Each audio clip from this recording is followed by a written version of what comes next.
Escucha Morada Estéreo, las voces de los soñadores.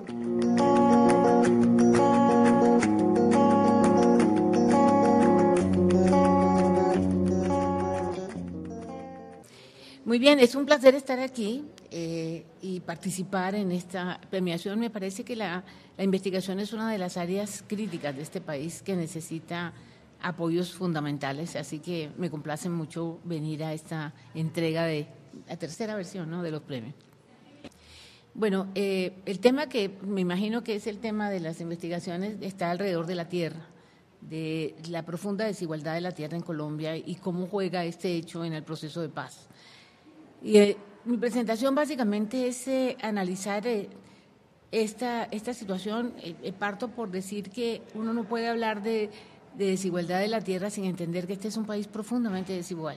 O sea, es una sociedad que en vez de integrarse en ese sentido, uno ve que a pesar de que ya hay un movimiento de clase media relativamente interesante, etcétera, lo cierto es que Colombia tiene una de las sociedades más estratificadas, no solamente de América Latina, sino del mundo.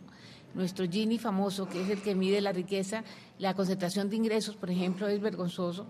Ya no estamos en segundo lugar con Brasil, Brasil está mejor que nosotros, competimos con Honduras y con Guatemala. Así en el gobierno digan que no, el índice de ingresos es muy malo. Uno es una concentración total, donde uno tiene todo y cero sería una distribución equitativa. Pero la verdad es que el tema de la tierra, hay que reconocerlo dentro de esto, pero es muchísimo más grave, porque tiene que ver con la concentración de la riqueza. Es decir, en el mundo nadie quiere tocar el tema de la riqueza, pero ahora a raíz de que Oxfam sacó su famoso informe de las élites manejadas por, o los estados manejados por las élites, con esas cifras tan impresionantes, pues en Colombia esas cifras también tienen mucho que ver con, y son muy parecidas en cierto sentido, guardando las proporciones, a, por ejemplo, lo que ha sucedido en Estados Unidos, donde el 1% más rico, cada día es más rico. Colombia tiene una clase media mucho más baja que países similares como Chile o Brasil o el mismo Perú. Nuestra clase media está del orden del 25-30% de la población, cuando Chile tiene el 50%, Brasil dio un salto cualitativo muy interesante y cuantitativo, tiene 50% de la población en clase media. Pero esto no refleja la profunda concentración de la riqueza y la tierra, como en el caso de Colombia, que simboliza poder político, fama, control de todo. El índice es vergonzoso, el índice es 0,80 y pico, 0,87 creo es el índice de concentración de la tierra y 0,89 el de propietarios. Es decir, aquí muy pocos propietarios tienen las grandes extensiones de la tierra. Fuera de eso, es decir, con ese problema de concentración de tierra, además, en Colombia el hecho es que siempre ha estado vinculado a los conflictos. O sea, la tierra ha sido un factor del conflicto social profundo de Colombia, cosa que a las sociedades urbanas les cuesta, sí, entender. Pero muchos de los grandes latifundistas no están en el campo, viven en la ciudad y hacen usufructo de la tierra, que se volvió un mecanismo de especulación. Ya todo el mundo quiere vender las fincas que estaban alrededor de las ciudades por metro y las están vendiendo por metro. Ya no es por hectáreas o por fanegadas. Entonces hay un elemento de especulación. Entonces el tema de la tierra como factor productivo en Colombia ha perdido mucha vigencia, si es que la tuvo alguna vez. Y la verdad es que se volvió un factor de poder político tan grave como al caer en manos de los paramilitares apoyados, ya sabemos, por las grandes élites de este país. Creo que Antioquia, como la costa, tiene mucho que decir de eso. Y se volvió una razón para la expulsión de la gente. Fue una guerra en que perdieron los campesinos, perdieron su vida y perdieron sus tierras. Es un país que tiene cerca de 6 millones de víctimas, que los desplazados nunca sabemos si son cuántos, no hemos podido saber, pero es una cifra absolutamente desbordada. Y cuando uno ve que los desplazados dejaron de ser personas con cierta capacidad productiva para ser miserables, hoy están en las ciudades y son la parte más baja de la sociedad en términos de ingresos. Y entre otras cosas muy interesantes, las mujeres desplazadas han logrado ubicarse mejor en las ciudades que los hombres. son mucho más flexibles en términos de sus ocupaciones, pero siguen estando en una escala terriblemente baja. O sea, la tierra y el conflicto están ahí. O sea, uno no puede hablar de paz ni puede hablar de posconflicto si uno no habla de tierra. El tema es que yo soy, como le dijera, como realista en el sentido de que si no hacemos algo en términos de distribución mejor de la tierra, el conflicto se va a repetir. Pero la pregunta es qué tan viable, qué tanta voluntad política hay para eso. Lo positivo es que está como primer punto de los acuerdos de negociación de las FARC. Me parece que ese ha sido un punto fundamental. Se han llevado algunos acuerdos. Yo creo, sin embargo, que hay una profunda contradicción, lo voy a exponer en mi presentación. Creo que una cosa es lo que el gobierno está firmando con las FARC y otra cosa es lo que el gobierno está pensando. Y cuando hablo del gobierno, hablo del gobierno anterior de Uribe, de muchos gobiernos que siguen pensando en Carimagua. ¿Se acuerda el famoso debate de Carimagua? O sea, la idea de que son las grandes inversiones, los grandes capitales los que pueden desarrollar al campo y que a los campesinos hay que darles empleo y no sé qué, eso sigue. Cuando en el mundo, y ese es un tema que me parece que en Colombia no se está tocando, en el mundo el tema hoy es que no es entre grandes y pequeños productores. Cada uno tiene su rol. La gran demanda mundial es por alimentos y los alimentos los producen los pequeños productores. Eso en Colombia no creo que esté en la mente del gobierno. Entonces yo ahí veo una contradicción que no sé cómo se irá a resolver.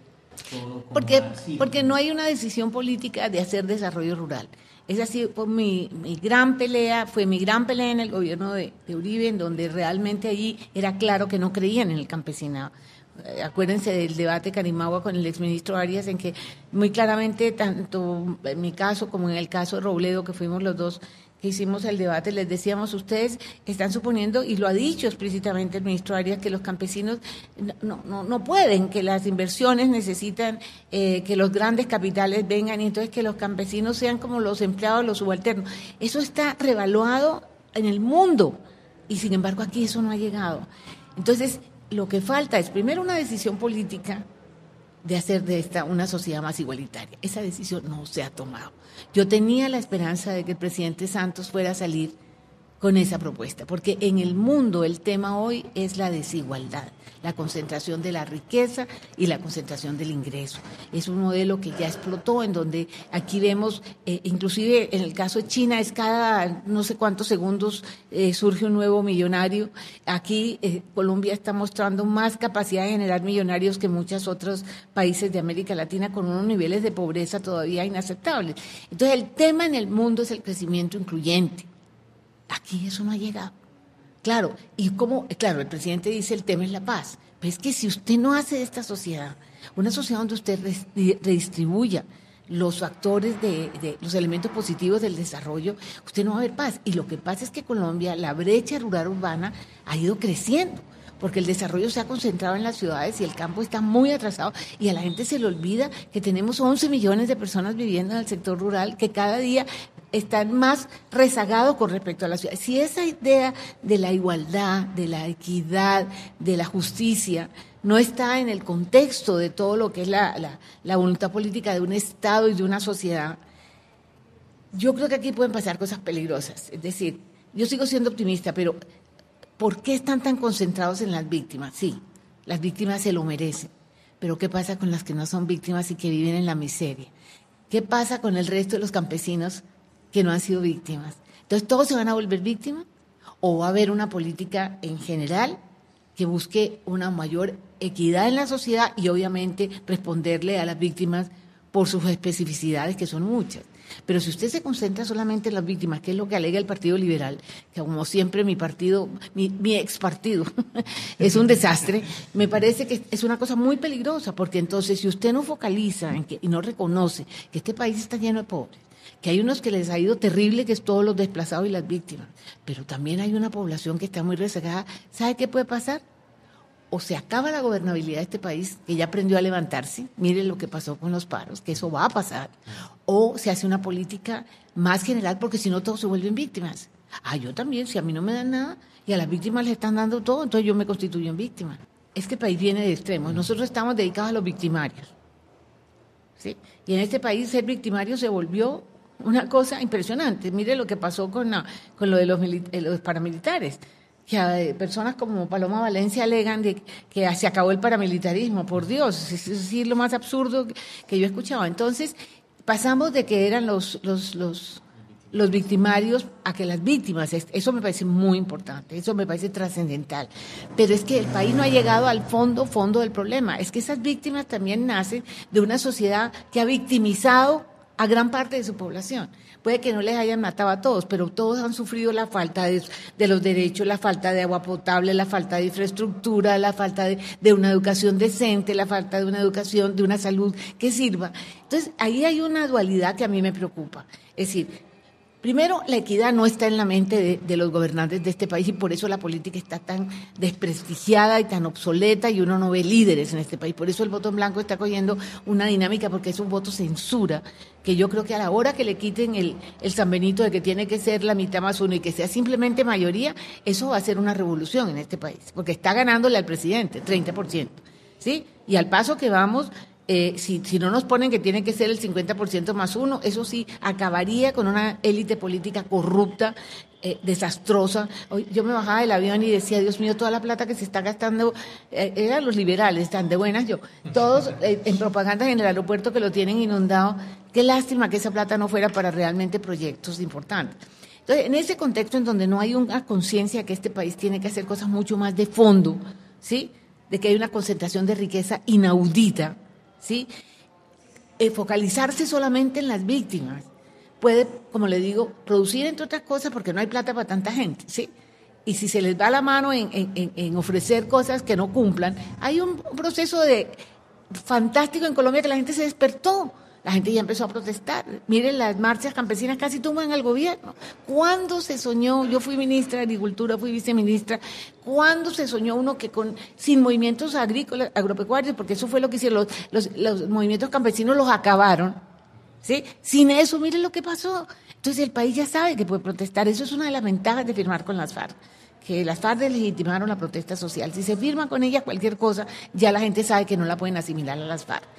Entonces puede haber o dos cosas, o una protesta social o que todo el mundo se vuelve víctima. Entonces al país le falta esa definición grande. Yo leía las propuestas de los candidatos, me provoca llorar. Qué cosa tan mala. Los mismos candidatos presidenciales no dicen nada. Es la misma cosa, más educación, y no pasa nada. No, este país hay que volverlo a pensar. Yo creo que el país tiene grandes oportunidades. Yo creo que lo que salva a Santos es la paz. Es decir, su compromiso por la paz hace que todos nos olvidemos de todas las otras cosas terribles que hay en este momento y que vienen de otros gobiernos, porque a eso hay que apostarle, a la paz. Pero eso implica una cantidad de oportunidades sin liderazgos. O sea, lo que yo siento que el país tiene en este momento es una crisis de líderes.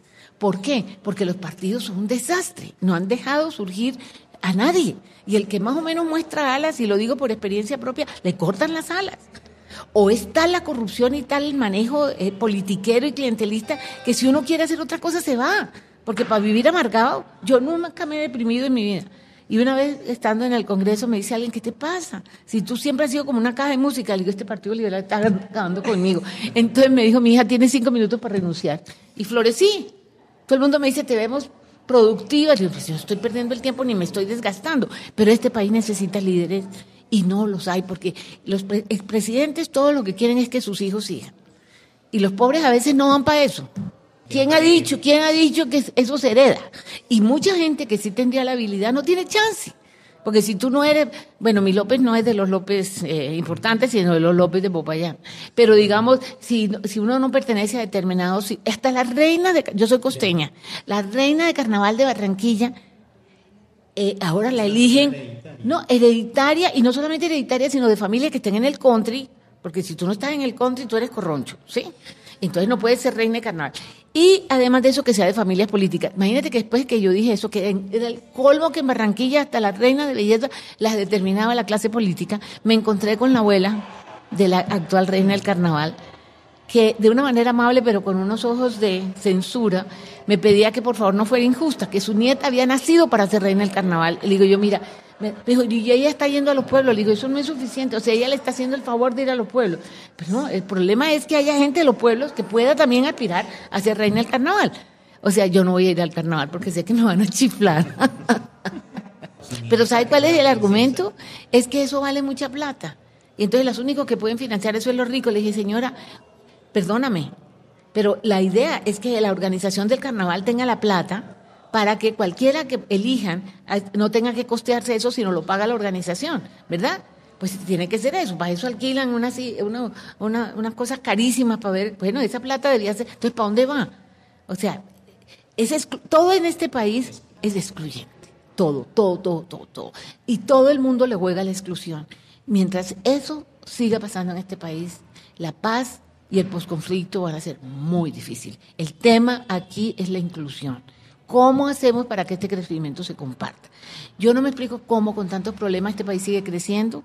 Ninguna maravilla de crecimiento porque hemos crecido históricamente a eso y con eso no hemos resuelto, con el 4% no hemos resuelto los problemas. Pero está creciendo. Pero hay islas de modernidad. Yo me pregunto si la Comuna 13, ¿sí?, es una isla de modernidad. Por eso me parece fantástico el esfuerzo que ustedes están haciendo. Pero a mí esta cosa de que hay estas diferencias sociales que tiene uno que ir a buscar a los pobres, como en Cartagena, uno tiene que salir a buscar a los pobres. Porque tú te puedes mover en un circulito, y lo mismo pasa en Medellín. Tú te puedes mover en un ámbito aquí, en donde no ves a los pobres que están vendiendo en las esquinas, ¿sí? O en Bogotá ves a los desplazados chocuanos, parece que a Chocó lo hubiéramos traído para Bogotá. Pero estas islas de modernidad no pueden ser, mire, yo lo digo por mi región, nada que ver con los municipios de Antioquia, por ejemplo. Fíjate lo que son los municipios de Barranquilla, la misma pobreza de cuando estábamos chiquitas.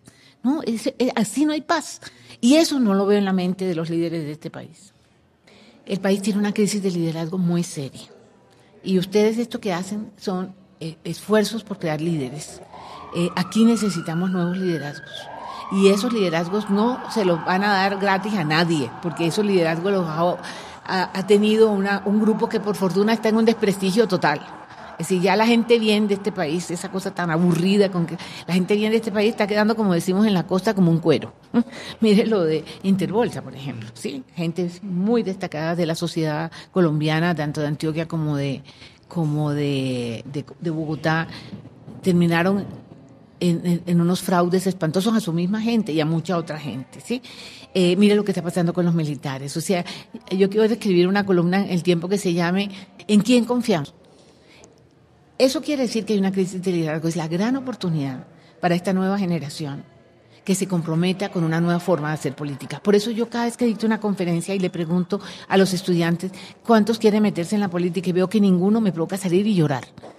Claro, no se quiere meter en esta política, pero es que hay otra forma. La política es la más noble de las profesiones, lo han dicho los grandes líderes. El problema fue que aquí lo volvieron un negocio. Entonces lo que necesitamos es liderazgo. Voces que hablen y que digan, que estén listas por la vía pacífica, ¿sí? Que estén listas a hablar, porque el hecho de que las FARC desaparezcan como un actor, que no quiere decir que haya paz, pero nos quita ese San Benito de que éramos todos los que decíamos algo en contra del establecimiento, éramos de las FARC. Eso no va a ser, porque yo confío en que se va a firmar algo, y tenemos que apoyar que se firme, y no seamos demasiado exigentes, ¿sí? Y nos va a tocar ser generosos. En ninguna parte se ha firmado la paz y han fusilado a todos, eso no es paz. A mí me tocó eso vivirlo en Sri Lanka. Yo fui parte de un grupo que trabajó en Sri Lanka y los mataron a todos. Pues no han podido, ese no es el punto. El punto es cómo reconcilias a la sociedad. Y esos son ustedes, las nuevas generaciones, que tienen que crear nuevos liderazgos y empezar a hacer una política distinta. Pero a mí me frustra ver a los jóvenes de los partidos, a Simón Gaviria, a los Galán, los mismos vicios. Los mismos delfines de siempre que creen que todos se lo merecen, y además de eso, con las mismas prácticas, el mismo clientelismo, la misma compradera de votos. Viste que en Barranquilla ahora tuvieron que anular 97. Yo digo, yo escribí un artículo para el Heraldo diciendo más o menos para qué se desgastan.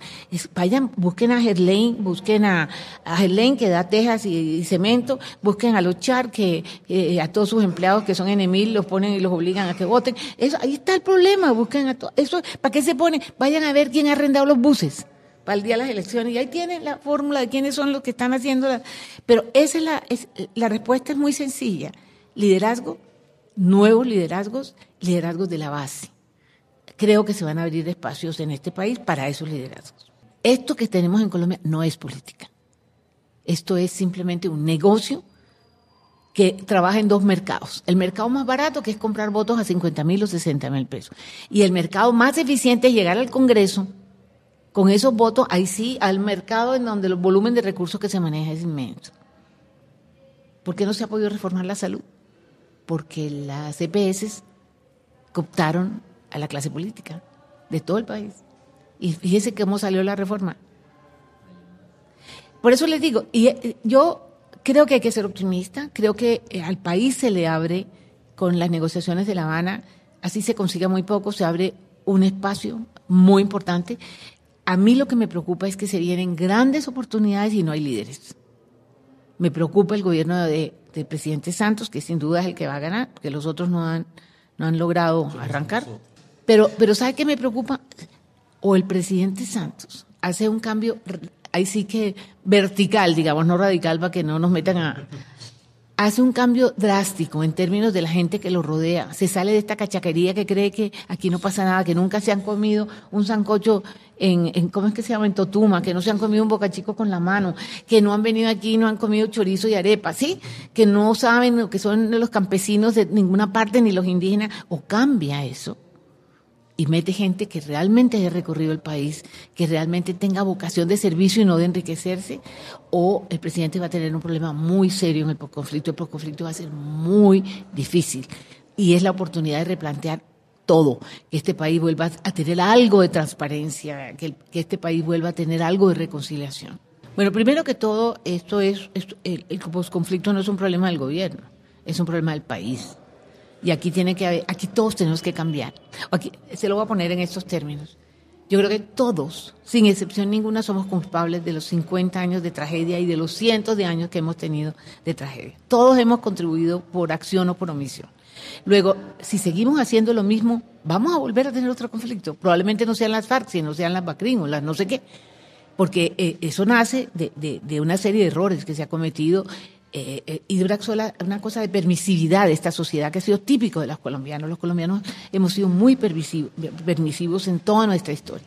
Entonces no son ni los mismos ni con las mismas, ni las mismas políticas las que van a permitir un posconflicto. Aquí tienen que cambiar los industriales, que creen que sin pagar impuestos y sin cumplir la ley, pero mandando unos niñitos a veranear como responsabilidad social, resolvieron el problema. Aquí tiene que cambiar la iglesia, que ha estado, estas iglesias que se han vuelto, ¿cómo será que la más moderna es la iglesia católica? Pues, que se han vuelto muy complacientes con sectores de poder. Aquí tienen que cambiar los ricos. ¿Cómo es posible que los individuos ricos de este país no paguen impuestos? ¿Cómo es posible que Colombia tenga un peso de impuestos de los más bajos de América Latina sobre el Producto Interno Bruto? ¿Sí? Aquí tienen que cambiar todos. Aquí tienen que cambiar. Esos partidos no existen. Aquí tiene que haber partidos políticos. Aquí tiene que haber partidos de derecha, partidos de izquierda, partidos de centro. Es la única forma de resolver en paz las contradicciones de una sociedad. En cualquier sociedad usted tiene gente de derecha, de izquierda y de centro. Si usted tiene partidos que en vez de ser negociantes representan esas ideas, se resuelven en el sistema democrático esas contradicciones. Y entonces si ganan los de izquierda, a los de derecha les toca chuparse el guante. Y viceversa. Pero cuando no existen partidos, ¿qué pasa? La gente se mata. Entonces aquí todo tiene que cambiar la justicia, tiene que cambiar la distribución de la tierra, tiene que cambiar esta concentración de poder en los mismos, tiene que acabarse el nepotismo. Eso no va a pasar en un día. Aquí empieza un periodo que puede durar 50, 100 años. Pero si no se empieza, las cosas de largo plazo hay que empezarlas en el corto plazo. Entonces, si este país no toma la conciencia de que hay que hacer cambios profundos, de que no seremos los mismos ni con las mismas, los que tenemos que actuar en un posconflicto positivo, volveremos a la guerra. Este país tiene una capacidad de matarse impresionante. Entonces me parece que es una responsabilidad absolutamente profunda. Mire lo de las regiones. Las regiones están cooptadas por unos gamonales, ¿sí? Porque eso ha sido funcional para estos cachacos que manejan el país, ¿sí? Si eso no cambia, estos desequilibrios regionales van a explotar. ¿Qué tal estos poderes mafiosos, de latifundistas, de politiqueros? Pero parece, mire, los partidos políticos parece que aquí no estuviera pasando nada. El gobierno, aquí no hay ninguna propuesta clara. Ahora, ¿qué podemos hacer nosotros? Yo le voy a decir, desde mi centro de pensamiento, que lo estamos haciendo con José Antonio Campo, que usted sabe que es un economista muy reconocido, y Nora Rey de Marulanda, otra economista muy reconocida. Por ejemplo, estamos trabajando para la ruta crítica del sector rural para el siglo XXI. Con el apoyo de la AID, esperemos que el gobierno lo haga. Un poco construyendo cuáles serían los modelos de desarrollo, lo de la economía del cuidado. ¿Cuáles serían esas nuevas variables que habría que meter en los modelos de desarrollo de Colombia para tener un posconflicto? Esa es la contribución. Pero mientras el poder está en manos de estos tipos que solo quieren hacer negocios, es muy difícil que el conocimiento se valore. Acuérdese que aquí hubo un presidente que dijo, más diagnóstico, aquí no se necesita diagnóstico, aquí lo que se necesita es acción. Mira dónde estamos. Primero hay que conocer la comunidad, hay que conocer la sociedad, hay que volverse ciudadanos. ¿Cuál es la diferencia entre ser un individuo y ser un ciudadano? Un individuo se preocupa por su entorno inmediato, por su mamá, su papá, sus hijos. Un ciudadano se preocupa por su comunidad, por su barrio, por su ciudad, por su país. Lo primero que hay que hacer es romper este egoísmo y volvernos ciudadanos. Y dentro de ese proceso de volvernos ciudadanos, hacer crecer liderazgos locales con conocimiento, ¿sí? Y apoyar nuevos partidos en donde no necesariamente tienen que ser solamente los jóvenes. Aquí hay mucha gente madura, muy valiosa, que está absolutamente desencantada con todo lo que está pasando. En términos prácticos, si ustedes me preguntan a mí, lo más importante en este país en este momento es, primero, que se firme la paz. Y en segundo lugar, que se le dé un golpe violento a esta clase política corrupta. Y empecemos otra vez de cero. Por eso yo no quiero ser ningún líder de nada en este momento, estoy dedicada a la investigación, pero yo creo en el voto en blanco porque me parece que es una manera de darles una señal muy clara a estos sectores y a estos partidos que o se replantean o hay una renovación o este país no va a tener un periodo fácil en el posconflicto. Mire, por ejemplo, ¿qué pasa con nuestros líderes? Petro es un hombre muy inteligente, es un hombre honesto. No pudo. Se volvió, primero no tenía experiencia de administrar, es que aquí se acabó la idea de hacer carrera. Yo soy un ejemplo, modestia aparte de eso, yo entré como jefe de unidad de planeación nacional, después fui directora de FONADE, después fui viceministra, después fui embajadora, después una carrera, llegué a ser ministra cuando ya había hecho un recorrido, ya había cometido todos los errores del mundo.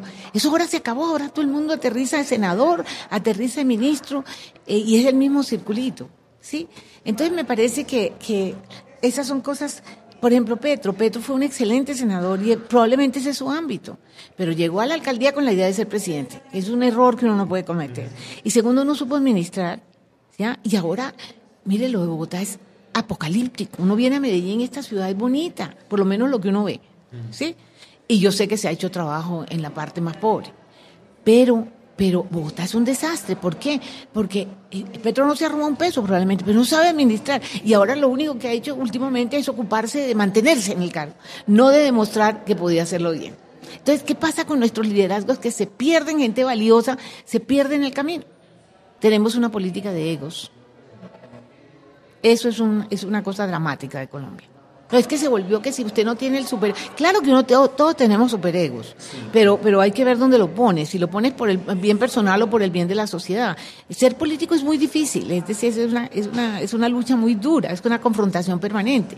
Pero si tú tienes ideales por la sociedad, además uno tiene que entrar y salir de la política, porque cuando uno sale y lo confunden en una estación de servicio, y le preguntan a uno que salió tanto en televisión, es que si uno es artista mejor dicho, si uno es un personaje de telenovela, como me ha pasado a mí, eso es buenísimo, porque entonces te das cuenta, sí, que tú tienes que valer por ti mismo, que los cargos son transitorios. Pero como estos no se bajan nunca de los cargos, entonces creen que ellos son muy importantes cuando lo importante son los cargos.